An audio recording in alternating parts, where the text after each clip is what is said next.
Allahu Ekber! Allahu Ekber! Allahu Ekber! Şaka değil, bu bir soykırım. İstanbul'da Çin konsolosluğu önünde 10 yaşlarında küçük bir kız çocuğu gözyaşları içinde şöyle haykırıyor: sizin çocuklarınız yok mu? 4 yıldır babamı ve kardeşlerimi görmüyorum. Oyun çağında bir çocuğun yaşadığı travmayı hiçbirimiz tarif edemeyiz. İşin aslı, son 9 yıldır Doğu Türkistan tam bir cinnet halini yaşıyor. 11 Eylül sonrasında terörle mücadele bahanesiyle Doğu Türkistan'a yönelik artan baskılar bir yana, 2012 sonunda Xi Jinping ile başlayan sürecin apayrı bir acı öyküsü var. Dünya üzerinde yaşamanın en zor olduğu Uygur, Kazak, Kırgız olma suçundan milyonların demir parmaklıklara mahkum edildiği Doğu Türkistan nesli yok edilen milletlerden biri olmak yolunda. Dünya tarihinde bir milletin topyekün gözaltına alındığı, kadın, erkek, genç, yaşlı toplama kampları, çocuk kampları ve hapishanelere doldurulduğu, kalanların da aile olmak projesi adı altında evlerde Çinli gardiyanların insafına terk edildiği, insanların sokaklarda dahi yüz tanıma sistemiyle adım adım izlendiği başkaca bir dönem var mı bilmiyoruz. Fakat bildiğimiz 2. Dünya Savaşı'ndan bu yana kitlesel olarak en büyük özgürlükten men etme operasyonunun Doğu Türkistan'da yürütülmekte olduğudur.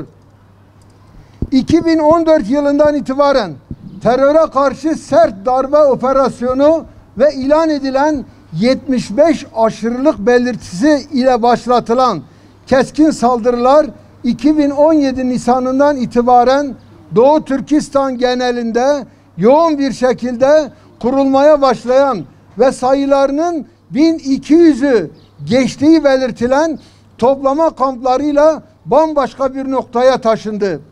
Evlerinden, çocuk ve eşlerinden, anne babalarından, akraba ve arkadaşlarından, işlerinden, okullarından, hasılı en sevdiklerinden kopartılan, dünyanın en ağır işkence ve mahrumiyetini yaşayan 3 ila 8 milyon Doğu Türkistanlı Çin'in gönüllü mesleki eğitim kamplarında soykırıma uğruyor. Allahu Ekber! Allahu Ekber! Bu çadıra ya da pusulaya, bir çadıra veya pusulaya sahip olmak, mutfağında birden fazla bıçağı olmak, pasaportu olmak, başörtüsü takmak, camiye gitmek, oruç tutmak, okulda ve resmi dairelerde ana dili kullanmak bile bir kişinin toplama kamplarına alınması için yeterli sebep olarak görülmektedir.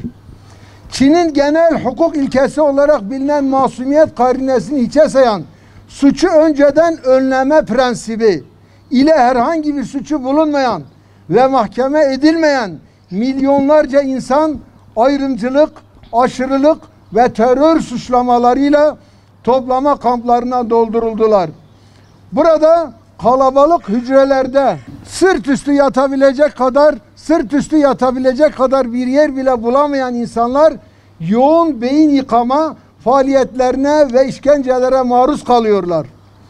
Toplama kamplarında keyfi güç kullanımı, özgürlüğün sistematik olarak kaldırılması, kültür ve inançların tahkiri, ideolojik baskılama, insanlıktan çıkarma, fiziki ve psikolojik işkence, cinayet ve soykırım suçları işlenmektedir. Zalimler için Yaşasın cehennem! Zalimler için yaşasın cehennem. Zalimler için yaşasın cehennem. Kısacası bu kamplar tüm insan haklarının ihlal edildiği yerlerdir. Çin, Birleşmiş Milletler İnsan Hakları Evrensel Beyannamesi'nde ilan edilen tüm hakları gasp etmekte. Birleşmiş Milletler Soykırım Sözleşmesi'nde bulunan 5 maddenin tamamını ve dahi Roma statüsünde düzenlenen soykırım suçu ve insanlığa karşı suçların tamamını işlemektedir. Bu insanlarla aynı gökyüzünü paylaşmak ve onların acı ve ıstıraplarına, yürek yangınlarına, kalp kırıklıklarına uzaktan da olsa şahitlik etmek bizleri yaşadığımız çağın adaletten uzak düzeninde insanlığımızdan utandırıyor. Dünyanın insanlık adına Doğu Türkistan için söylenecek bir sözü olmalı. Bu meyanda tekliflerimiz Doğu Türkistan'daki toplama kampları kayıtsız şartsız bir an evvel kapatılmalı. Bölgede uygulanan tüm hak ihlallerine derhal son verilmelidir. Birleşmiş Milletler Çin'in insan haklarını ayaklar altına alan toplama kamplarını vahşetini derhal durduracak sahici adımlar atmalıdır. İslam İşbirliği Teşkilatı ya İslam ülkelerini bu zulme karşı mobilize etmeli ya da kendini lağvetmelidir. Zira İslam İşbirliği Teşkilatı'nın mevcut tutumu Çin'i daha da cesaretlendirmektedir. Türkiye bu zulmün bitirilmesi için önce adımları atmalıdır. Çin'in bu zulmü sonlandırıncaya kadar tüm dünya halkları Çin mallarını boykot etmelidir.